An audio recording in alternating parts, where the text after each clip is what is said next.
if this does get nominated for Not Scared, I might be too overwhelmed to attend. The new film starring a young boy with autism spectrum disorder. The hormones that we use to control our reproduction can control reproduction in fish. How the drugs we take pollute wildlife around the world. And the ways the human body reacts after just a few days in space.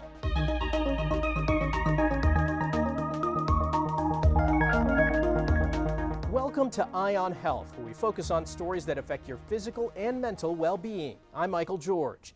June is Men's Health Month, a time to maybe remind that guy in your life to take better care of himself. The numbers show that men do not live as long as women, and black men live shorter lives than white men. Jeff Wagner reports on how men can increase their lifespan. It's a well-known fact that men, on average, don't live as long as women. Why do you think the life expectancy is lower for men? They don't like going to the doctor or the dentist. How do you know that? My husband hates it. Dr. David Hilden chairs the Department of Medicine at Hennepin Healthcare. For over 100 years, for pretty much the entirety of the 20th century, men have not lived as long as women, primarily because of heart disease and cancer. The second would be lung cancer, and it's almost exclusively because men smoked more. Currently, the life expectancy for a man in the U.S. is 74.8 years. For women, it's 80.2, a difference of a little more than 5 years. But back in 2010, the gap was smaller, just 4.8 years. Meaning, despite modern medicine, men have struggled to shrink that difference. Men are dying at higher rates than are women due to substance use, overdoses, and unintentional accidents. The COVID-19 pandemic also caused a quick and steep drop in life expectancy. They had more heart disease, more lung disease, then COVID hit them harder. Life expectancy is back on the rise the further we get from the pandemic, a number that can keep growing with some simple lifestyle changes. What are the steps someone can take to increase their life expectancy? Lead a less sedentary lifestyle. That could be as rigorous as exercise or gentle as gardening. The point being, get your body moving. Probably more is attributable to our diets than we realize. A diet with lean meats, leafy greens, and less processed food is key for heart health. Stress and mental health. I would really focus on those. Lastly, see a doctor. They can help you with your diet. They can help you with your blood pressure. They can help you to stay healthy. And not just when something is wrong. Jeff Wagner, CBS News, Minneapolis. Millions of Americans are suffering from long COVID after catching the virus months or even years ago. That's according to the National Academies of Sciences, Engineering, and Medicine, which estimates 6.8% of adults in the U.S. still have lingering symptoms. Health effects include chronic fatigue and brain fog. And in some people, it impairs their ability to work or attend school for up to 2 years. The 265-page report says being up to date with vaccinations reduces the likelihood of developing long COVID, though some groups are still more at risk than others. You may still see some people who get long COVID despite having been vaccinated. And women, not surprisingly, people with chronic underlying illnesses and people who had more severe cases of COVID are more likely to progress to long COVID. Researchers say there's no one-size-fits-all way to treat long COVID, in part because it's associated with a wide range of new or worsening health conditions and encompasses more than 200 symptoms involving every organ system. Brazil is considered the epicenter of the dengue outbreak in the Americas, with more than 1 million cases already reported so far this year. It's a mosquito-borne illness that mostly occurs in the tropics, but new cases in the U.S. are causing concern. Christian Benavides reports from Miami. Omar Sanchez and Yoel Gutierrez, co-owners of Mosquito Joe in Miami, say it's getting busy. We check for standing water because that's where the main mosquito problem's coming from. Now when the rain's starting, we're definitely getting more calls. This year, Latin America is experiencing its worst dengue fever outbreak ever, and the mosquito-borne illness is now detected in the U.S. Worldwide numbers show a troubling trend. This year, there have been already over 7.6 million cases. Dr. Eileen Marty is an infectious disease expert. Dengue is also known as breakbone fever, and that's because you have this terrible bone pain. You can also have pain behind your eyes. You can have nausea. Most people with dengue are asymptomatic, but some develop severe disease that can turn deadly. This is highest risk for children. The mosquito spreads the disease by biting someone who is infected, then biting and infecting someone else. The CDC says the vast majority of U.S. cases are travel associated, but a small number of cases is acquired locally. Miami-Dade County has the most cases in the country. John Paul Mutebi is the director of mosquito control. We are using their products that knocks down the larval population in it. They're currently spraying in areas where cases of dengue have been confirmed and studying mosquito populations to determine if they're carrying the virus. Critical work, with summer just getting started. Cristian Benavides, CBS News, Miami. The Biden administration unveiled a plan to prevent medical debt from dragging down credit scores. If enacted, the policy would impact millions of Americans. An estimated 1 in 12 people have at least $250 of outstanding medical debt. There's a whole host of unintended consequences. Leah Dempsey is a former vice president of the Association for Credit and Collection Professionals and a shareholder at the lobbying firm Brownstein. She's spoken out against the rule and says medical debt shouldn't be treated differently than other types. What it does is suppress information about medical debt for credit reports and for lenders that are looking for that information when making decisions on providing people mortgages, providing them car loans. And now, if this proposal became a rule, they would no longer have that information, and people might be extended credit, even if they, for instance, have $200,000 of medical debt that they still legally owe and could be collected through litigation. The total medical debt in the U.S. is more than $220 billion, and the average 3-day hospital stay is $30,000. As summer temperatures surge across the country, many officials will rely on the heat index, which tells us what conditions feel like on our skin to help issue safety alerts. But as David Schechter reports, experts say what we need is a new standard to tell us not how it feels outside, but how much the heat is damaging our bodies. I'm running inside a lab at Penn State University, where scientists have discovered a sobering new truth. Heat and humidity can be dangerous to our bodies at much lower temperatures than previously thought. How do they know that? Well, it starts with a research subject swallowing a tiny thermometer tucked inside this pill. Hope they don't need it back. The pill will record my core temperature as the chamber floods with hot air and humidity. He said he wants to keep going for another 2 hours. What Dr. Larry Kenny is looking for are the signs of heat stress on the body's internal organs. Heat stress is what kills. Heat stress is what kills. Most of the people who die are over the age of 65. Most of them die, with the exception of homeless who are outdoors, most of them die in indoor environments because of lack of air conditioning. Breaking news right now, Chicago firefighters are working to cool down a north side apartment building where 3 people were found dead. Gwen Osborne was a retired newspaper reporter from Chicago. She died during an early heat wave in 2022 when her building did not turn on the air conditioning. Her son, Ken Rye. After 3 consecutive days of above average temperatures, they decided to do health checks. And when they did the health check of her unit, she had passed. I'm so sorry about that. Every now and again it kind of hits you. So, sorry. For the last 20 years, scientists have had a theory that anything above 95 degrees Fahrenheit with 100% humidity over an extended period was the danger zone. But that theory was never tested on human subjects. What Kenny's research found is the danger zone starts far lower at 87 degrees and 100% humidity.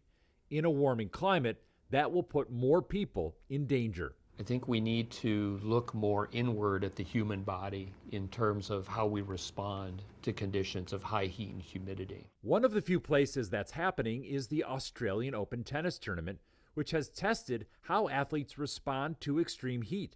The result is a 1 through 5 heat stress scale with recommendations like extended breaks or suspending play. Kenny says a similar scale can be developed for seniors. That, I think, would be more valuable, more valid, and more reliable in alerting the public. And, he hopes, give us a better understanding of how truly damaging heat and humidity can be, instead of learning that lesson the hard way. Your mom being the writer, what would be the headline of this story?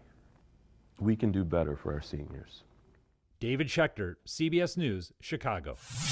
When it comes to harmful pollution, many people think of cars or big factories, but they don't consider the harmful effects in their own medicine cabinets.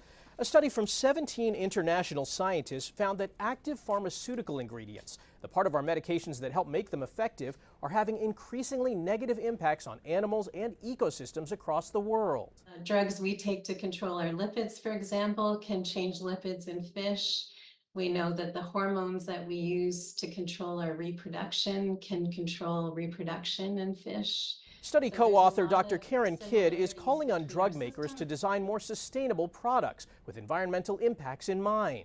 So what happens is people are taking all these different drugs to control diseases, disorders, and we don't completely metabolize them. So we excrete them, we flush them down the toilet or wash them down the drain, and they go to our wastewater treatment plants, hopefully, but those plants aren't designed to degrade these pharmaceuticals. Dr. Kidd says this problem is worse in developing countries that don't have the same water treatment technology.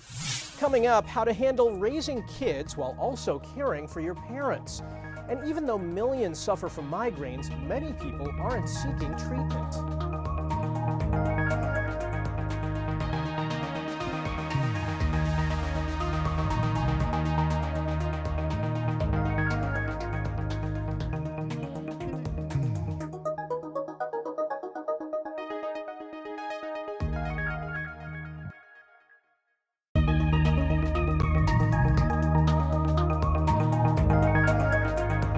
Welcome back. June is Migraine Awareness Month, and over the past 20 years, the debilitating condition is getting worse for patients. Bradley Blackburn has details on new treatments that are offering new hope. Mimi Frisch recently graduated medical school and became a doctor. And they really started getting bad when I was in high school. But since she was a child, she struggled with her own health challenges. I often feel like it's really just like, it's like squeezing my brain. It took multiple doctors to get the correct diagnosis, migraine headaches that can at times be debilitating. There have been times when I'm like out with friends and I get such a bad headache or migraine that like I have to leave and go home and sit in a dark room by myself. Some 40 million Americans live with migraines, one of the leading causes of disability. Mount Sinai headache specialist Dr. Fred Cohen says data shows by some measures they're getting worse for sufferers. The impact and burden of migraine as well as the headache frequency has been going up. His study found since 2004, scores on the Migraine Disability Assessment Scale have gone from 22% to 42%. The answers why aren't clear. Go to your left, go to your right. But for patients like Frisch, newer migraine medications are providing relief. It's remarkable how much it's changed my life. I remember the first month that I went where I had 4 weeks without a headache, and that was like unbelievable to me. Dr. Cohen says if migraines last longer than a few hours or are severe, see a doctor. The vast majority of migraine patients aren't getting adequate treatment.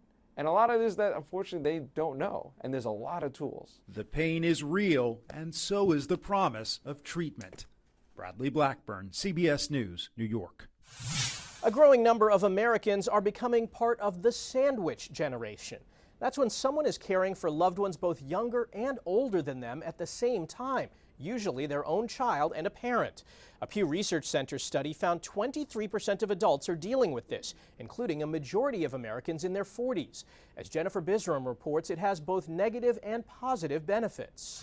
Ravina and Videsh Prasad live in Jamaica, Queens with their young daughters and Ravina's parents. You guys can go, Grandma. Sandwiched between caring for their little girls, Aria and Aviana, and Ravina's aging parents who are in their late 60s to early 70s, the couple is part of the so-called sandwich generation. As time has changed, my kids are getting older, so are they. Her father has Parkinson's disease. It's been an emotional struggle for everyone. It's really hard for him to even accept it, even to now, so those struggles, we deal with on a day-to-day basis. From keeping up with his doctor's appointments and medications, to homework, their children's swimming lessons, and work, things can get hectic. But the biggest struggle has been getting health benefits and the proper care for her father, even though she also works in the senior living and care industry. It's the system that's just not made out to help elderly people. Recently, we have been able to kind of navigate to get him services soon. But it was a struggle. It's been a struggle for about 5 years. It is a frustrating process, and I think In our culture, a lot of our seniors aren't aware of all the benefits that they can receive. While there are hurdles with state funding, community-based organizations like the Indo-Caribbean Alliance play a big role where costs for services are little to none. What are some services that you offer to your fellow Indo-Caribbean New Yorkers? We offer them benefits like health insurance, cash assistance, SNAP benefits, filling out paperwork for DOB applications. We have a legal assistant. 66-year-old Bibi Nisa is a case manager for the nonprofit's social services program. When you're preparing to retire, you have to start these conversations. Back at the Prasad residence, the family says there is a silver lining with the sandwich generation and everyone living under one roof. I feel like there's a level of healthy codependency. Having the kids grow up seeing with their grandparents, I feel that there's tremendous value there, and they get to spend time with their grandkids. But they say a word of advice? Patience, lots of it. Jennifer Bisram, CBS News, New York. Many counties in the U.S. do not have hospitals with OB services for expecting moms. To bridge the gap, the March of Dimes is rolling out mobile units with ultrasound technology in cities lacking care and to help women lacking insurance. Natalie Brandt takes a look. I'm just going to fix the bed for you, okay? Certified nurse midwife Billy Hamilton Powell is reaching women who might otherwise go without checkups or ultrasounds. 3 more weeks and we'll do another ultrasound. Serving communities lacking maternal health care. We'll have to wait a little bit. Inside this mobile doctor's office. During pregnancy, it's important to go to the doctor. They'll be able to detect any abnormality. Jennifer Elaribe, who doesn't currently have insurance, worried about finding prenatal care until learning of this service. I just want to appreciate what they're doing. March of Dimes helped launch the mobile health centers together with providers in local communities, targeting places that need the support. We know that women who don't get prenatal care are 3 to 4 times more likely to die. Dr. Elizabeth Chareau says that care can be life-saving, especially in the 1/3 of U.S. counties considered maternity care deserts. That's a county where you cannot get care, and South Dakota, you're driving 150 miles. Can you imagine for one prenatal visit? Urban settings are also affected, such as here in Prince George's County, Maryland, just outside of D.C. If a mom gets prenatal care, I could save her from having problems with her diabetes, with her hypertension, with a preterm labor. Hamilton Powell says health outcomes are improving, and hospitals and patients are also saving money. I don't want a woman to have to worry about, am I going to pay my rent or am I going to pay my deductible or not to get my prenatal care. This is going to solve that problem. A solution that sets up moms and babies for success. Natalie Brand, CBS News, Prince George's County, Maryland. After the break, there's good news for astronauts who spend long periods of time in space, and the 15-year-old bringing autism awareness to Hollywood.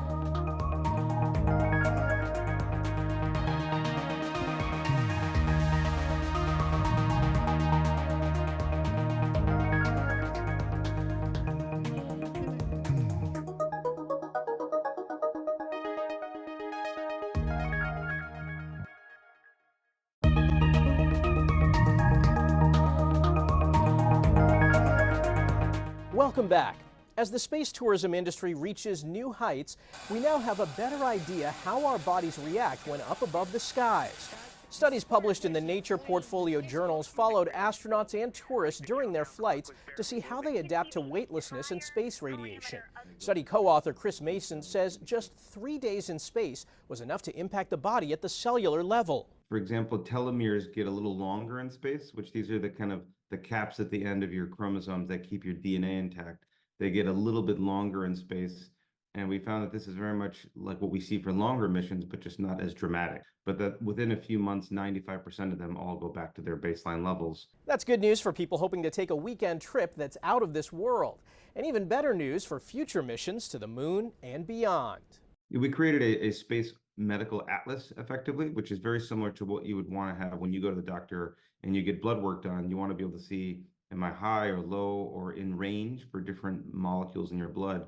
Where we have a sense of what normal spaceflight looks like, and we can begin to plan out longer missions and use this as a way to monitor the crew to make sure they're staying healthy for these really bigger missions that are coming up. The database has details on the impact spaceflight has on the skin, kidneys, and immune system. Specially trained service dogs are helping veterans with post-traumatic stress disorder, or PTSD. Natalie Brand has details on the promising research. Dave Crenshaw served with the Army National Guard in Iraq. In 2016, he was diagnosed with post-traumatic stress disorder while working undercover in law enforcement. One of the issues when you're suffering from PTSD is having isolation. For me, I felt in my safe space being at home. But obviously you can't live like that. The 41-year-old veteran says antidepressants helped with some symptoms. Then in 2019, he met Doc, his pointer black lab mix service dog. I don't have to worry about the insomnia. Am I going to have a night terror and not be able to get out of it? And Doc, knowing he was beside my bed, it gave me that opportunity of peace and ease to be able to good night's sleep. Now new research shows specially trained service dogs can help relieve PTSD symptoms in military veterans. Those with a service dog appear to be struggling less, to have less of that anxiety, and it may help downregulate from those stress and anxiety symptoms to function in their everyday life. The service dogs are taught to detect physical signs of distress and then interrupt panic attacks and nightmares with a nudge. One of the reasons that we wanted to conduct this study is to bring evidence behind a practice that appears to be increasingly popular, yet historically did not have the scientific base behind it. Yes, I've had moments, but they're now manageable moments. So whereas this used to be debilitating for days and weeks on end. Crenshaw says he's no longer taking antidepressants and says having Doc by his side has given him his life back. Natalie Brand, CBS News. The new Hollywood film Ezra has big-name stars like Robert De Niro and Bobby Cannavale. But there's also a teenage actor who has something in common with his character. He's living with autism. Bradley Blackburn shows how the film's producers work to make their set more inclusive and how other workplaces can learn from it. He could order himself a ice cream. The film Ezra tells the story of a young boy with autism spectrum disorder and the journey it begins for his entire family. Bobby Cannavale and Rose Byrne play his divorced parents, and the star, not a cameo, and title role. 15-year-old William Fitzgerald. If this does get nominated for an Oscar, I might be too overwhelmed to attend. I might just say hi via Zoom meeting. That's my plan. Director Tony Goldwyn cast William after a nationwide search, determined to find a neurodivergent actor to bring this story to the screen. I wanted the autism community to see this movie and be like, yep, you guys got it right. William has been diagnosed with autism spectrum disorder, or ASD, and ADHD. It was a priority to make the set a comfortable space. His parents, David and Laura Fitzgerald, worked closely with the crew. They had training for the cast and crew. They always had a quiet room on set, so if William needed to take a break, he could step aside and just have a quiet place to regroup. The CDC says more than 5 million adults in the U.S. have ASD. By some estimates, their unemployment rate is 85%. Making workplaces and hiring more inclusive can help open doors to people ready to contribute. So what made you want to get into acting? I thought it would be fun.